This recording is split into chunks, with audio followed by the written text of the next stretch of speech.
यहाँ लिखा है हाँ, तो हम भी यहीं के पैदल थे, समझे ना? जरूरी नहीं है, जरूरी नहीं है, मैं भी सही से ही बोल रही थी।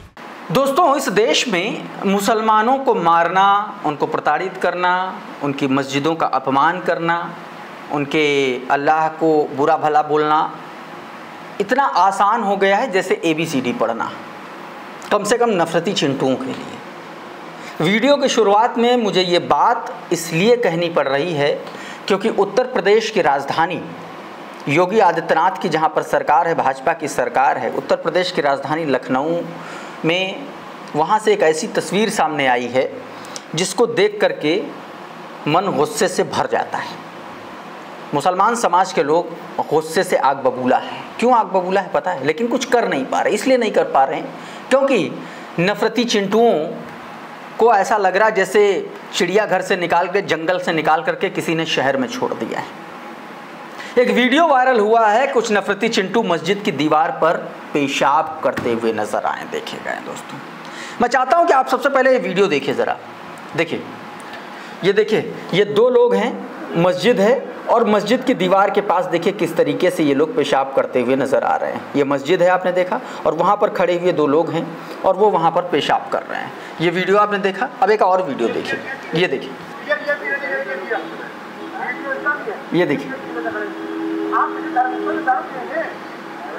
बताया ये जा रहा है कि पहले इन लोगों ने मस्जिद के पास शराब पी, बियर पी, और फिर वहाँ पर मस्जिद के सामने जा करके जो है वहाँ पर पेशाब किया। आप देखिए, लोगों ने वीडियो बनाया और उसके बाद देखिए कि किस तरीके से ये कार में बैठ करके पहले बियर पिया इन लोगों ने, फिर उसके बाद जा करके मस्जिद की दीवार के पास वहाँ पर इन लोगों ने पेशाब किया।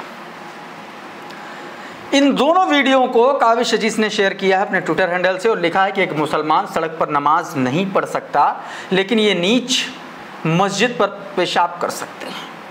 लखनऊ के मुंशी पुलिया मस्जिद के सामने कुछ नीच नफरतियों ने शराब पिया, फिर गाड़ी से उतर करके मस्जिद के दरवाजे के सामने पेशाब किया। कितना आसान हो गया है मुसलमान और उनके धार्मिक स्थलों की बेअदबी करना। आप देखिए कि किस तरीके से पहले शराब पी, फिर उस वहाँ पर जा कर के जो है ये जो है पेशाब किया मस्जिद के गेट के सामने। सबसे बड़ा सवाल ये है कि अगर मुसलमान सड़क पर नमाज नहीं पढ़ सकता, अगर मुसलमान धार्मिक स्थल पर कहीं खुले में कुछ नहीं कर सकता, तो फिर इन नफरतियों को किसने परमिशन दी कि किसी के धर्म के साथ इस तरीके की बेअदबी करना, किसी के धर्म को नीचा दिखाना? ये कौन इनको कर रहा है? और बहुत साधारण, बहुत साफ शब्दों में ये कहा जाना चाहिए कि भारतीय जनता पार्टी की सरकार में मुसलमानों की कम से कम स्थिति यही हो रखी है। दोस्तों, इस वीडियो को देख के कम से कम यही लगता है। अच्छा, भाजपा की दोमुही स्थिति का अंदाज़ा एक बात से लगाइए। एक तस्वीर मैंने आपको दिखाई अभी कि ये किस तरीके से पेशाब किया मस्जिद के सामने। अब एक तस्वीर मैं और बताता हूं कि एक मुसलमान पर कथित तौर पर उसने सड़क के किनारे पेशाब कर दिया तो कैसे उसको लिंच किया गया, कैसे उसको मारा पीटा गया। खबर बिहार से है, ज़रा ये तस्वीरें देखिए। ये दाढ़ी वाला आदमी जो आप देख रहे हैं, इसको इसीलिए ये गुंडे मार रहे हैं क्योंकि इस पर आरोप है कि इसने जो है सड़क चलते जो है पेशाब कर दिया और उसके बाद जो है इसकी पिटाई कर दी लोगों ने। अशरफ हुसैन ने ये वीडियो जारी किया था, लेकिन इसकी तस्वीरें, क्योंकि वीडियो थोड़ा सा भ्रामक है, माफ़ कीजिएगा, थोड़ा सा ऐसा है वीडियो कि आप ये कह सकते हैं कि दिखा नहीं सकते, थोड़ा सा गलत वीडियो है, उसको हम नहीं दिखा सकते, यूट्यूब मान्यता नहीं देता है। तो ये तस्वीरें आप देखिए, ये जो तस्वीरें हैं इससे ये पता चलता है कि किस तरीके से उसको पीटा गया। अशरफ हुसैन लिखते हैं कि मुस्लिम व्यक्ति को गालियां देने, कपड़े फाड़ने और पिटाई करने का एक वीडियो बिहार के मुजफ्फरपुर का बताया जा रहा है। वीडियो बिहार फर्स्ट नाम के फेसबुक पेज पर अपलोड किया गया है, जिसमें दावा किया गया कि एक मौलाना को सुनसान रास्ते में घेर कर 5-7 लोगों ने पीटा और जाति सूचक, धर्म सूचक गालियां दी। वीडियो में बताया गया कि मौलाना कहीं जा रहे थे, तभी उन्हें पेशाब में महसूस हुआ तो एक खेत में रुक गए। इस दौरान अभिषेक बिट्टू नामी युवक आए और उसकी पिटाई कर दी। उन्होंने अपने साथियों को भी बुला लिया। मुजफ्फरपुर पुलिस ने एक्स पर इस वायरल वीडियो का रिप्लाई करते हुए कहा है कि आवश्यक कार्रवाई के लिए निर्देशित किया गया है। ये बात दोस्तों पुलिस ने की। अच्छा, नफरत का जो पैमाना है वो अब सिर्फ हिंदू मुसलमान तक सीमित नहीं रहा, अब वो जातियों तक और जाति से आगे भाषा तक बढ़ गया है। ये वीडियो देखिए जरा।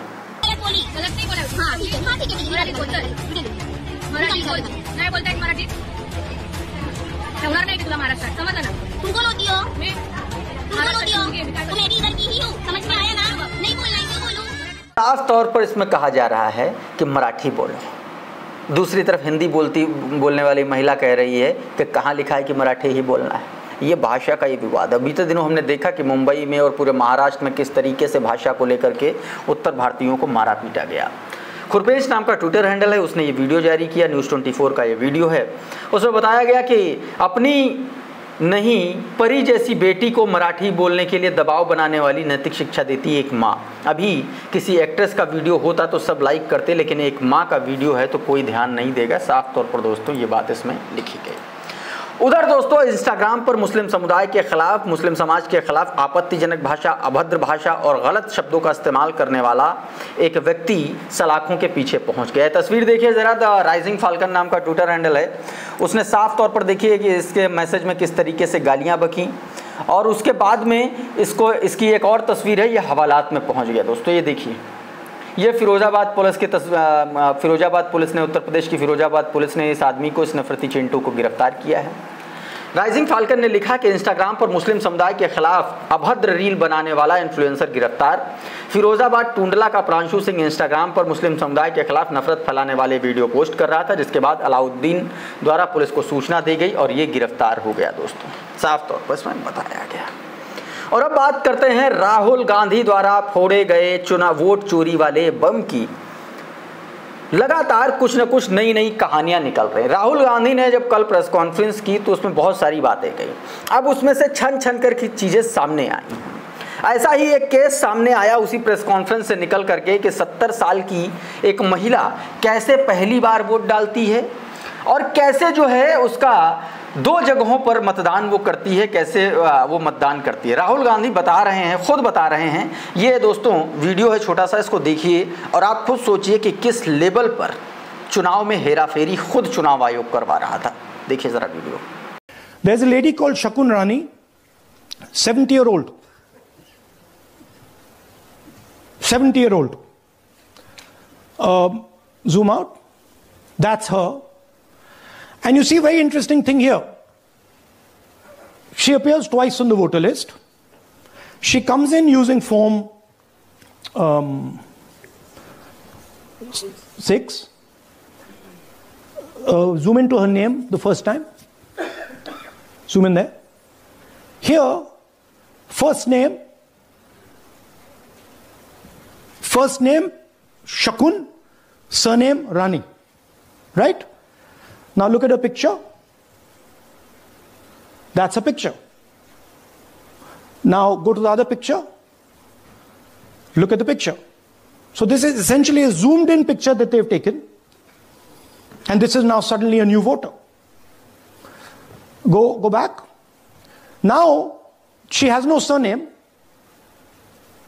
but her first name is Shakun Rani. Right?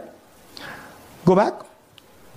But what's really interesting here, now she uses this form twice. She uses it first on the 13th, 13/9/23, and then she does it again 31/10/23. So she becomes a voter twice. And then the beautiful thing is, show us the next slide, she actually votes twice. Or somebody votes twice for her. Right? There she is. That's the slip where she's been signed off as having voted in booth 341. And she's done it twice. Now we don't know if she's done it or somebody else has done it. Now this has been 33,000 people here in one assembly that have done this. इस video में राहुल गांधी ने साफ तौर पर बाकायदा सबूतों के साथ सब कुछ बता दिया। उधर दोस्तों राहुल गांधी ने जिस विधानसभा का केस स्टडी प्रेस कॉन्फ्रेंस में बताई, वहाँ के जो नेता हैं, वहाँ के जो सांसद हैं भाजपाई, वो सामने आया और उसने राहुल गांधी के इन तथ्यों को चुनाव आयोग पर उठाए गए सवालों में भी उसने हिंदू मुसलमान खोज लिया। ये जो ट्वीट आप देख रहे हैं, ये ट्वीट देखिए, इसने क्या लिखा है। By arranging 1,250 votes, 1,250 votes theft in Mahadevpura. Mr. Rahul Gandhi has insulted the people of Bengaluru Central, especially thousands of Hindus who voted for the BJP. To him, any majority heavy seats.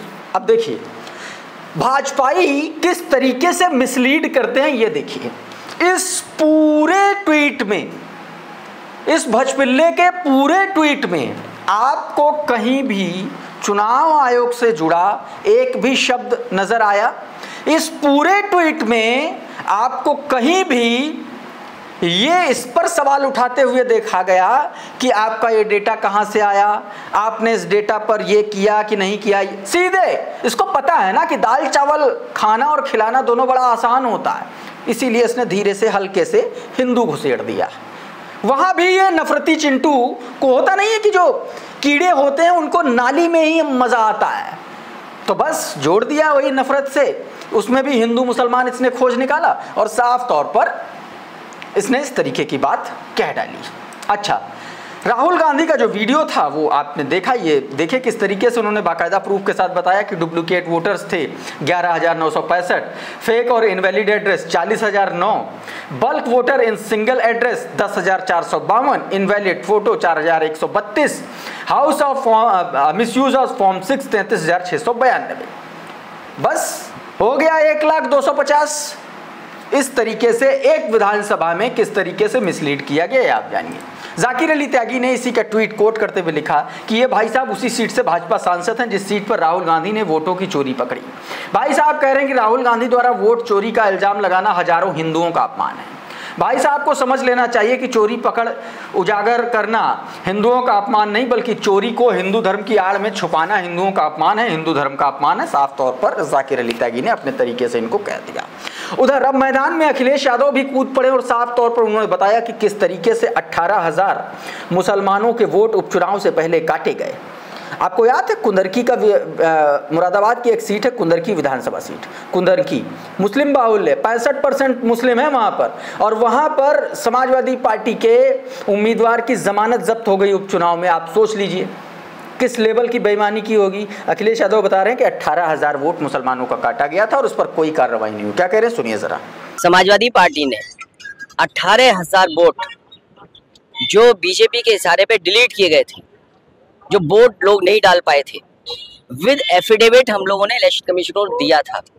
उसके बावजूद भी किसी भी RO पर, किसी भी BLO पर कोई कार्रवाई इलेक्शन कमीशन ने नहीं की। और अभी जो उपचुनाव हुआ था, जहां पर पुलिस खड़ी होकर के अपनी सर्विस रिवॉल्वर निकाल करके वोट रोक रही थी, और मैं आपसे कहता हूं कुंदरकी का आप सीसीटीवी रिकॉर्डिंग निकाल के लाइए, आपको पुलिस मिलेगी जो पुलिस वोट डाल रही है। क्योंकि अयोध्या में ये लोग हारे थे तो मिल्कीपुर हराना जरूरी था। किस अधिकारी को प्रिसाइडिंग ऑफिसर बनाना है, प्रिसाइडिंग ऑफिसर को क्या टारगेट दिया गया था, और वो रिकॉर्डिंग है जो हम लोगों ने इलेक्शन कमीशन को दिया। कुंदरकी का चुनाव लूट लिया में आप पूरी नहीं। ये अखिलेश यादव का कहना है दोस्तों। उधर बिहार चुनाव नजदीक आ गया है तो अब बिहार में धीरे धीरे हवाला का कारोबार फल फूलना शुरू हो चुका है। ये दैनिक भास्कर की हेडलाइन पढ़िए। चुनाव से पहले बिहार में आने लगा हवाला का पैसा। ट्रेन में 1.80 करोड़ 1 करोड़ 80 लाख रुपए पाए गए। कार की डिक्की से 55 लाख। कहां से आए पैसे किसी को नहीं पता। आप देखिए जैसे ही चुनाव आया पैसों का खेल शुरू हो जाता है, क्योंकि इन तमाम सारी पार्टियों को, जो पुराने खिलाड़ी हैं, इनको ये पता है कि बिहार में वोट कैसे मिलता है, और इसीलिए काम शुरू हो गया दोस्तों हवाला का। उधर राहुल गांधी के इस खुलासे के बाद एबीपी न्यूज़ के सीनियर पत्रकार संदीप चौधरी ने बुरी तरीके से लताड़ लगा दी है चुनाव आयोग को। भयंकर फायर हो गए। क्या कुछ कहा एक बार सुनिए। लोकतंत्र, जमहूरियत, प्रजातंत्र किस बिना पर खड़ा है? आपको, मुझको, सबको एक अदद वोटिंग का अधिकार है। अपने जनप्रतिनिधि को चुनने का हक हम जनता जनार्दन है। अमीर हो या गरीब, हिंदू हो या मुसलमान, सिख हो या ईसाई, बड़ा हो या छोटा हो, मतलब 18 साल से ऊपर होना चाहिए, पुरुष हो या स्त्री हो, किसी भी जाति का हो, हर आदमी को एक एक वोट का अधिकार है, हक है। यही हम सही मायने में बराबर हैं। वी आर ऑल इक्वल, एक ही बात को लेकर। अब इसमें चोरी हो जाए यानी कि सरकार डाका डालकर फर्जीवाड़े से बने तो इससे बुरा लोकतंत्र के लिए कुछ नहीं हो सकता। तो जबरदस्त तरीके से दोस्तों संदीप चौधरी ने जो है चुनाव आयोग को फटकार लगा दी। बहरहाल इस वीडियो में इतना ही। बहुत बहुत शुक्रिया, बहुत बहुत धन्यवाद। आप जुड़े रहिए आपके अपने चैनल द लाइव टीवी के साथ। नमस्कार।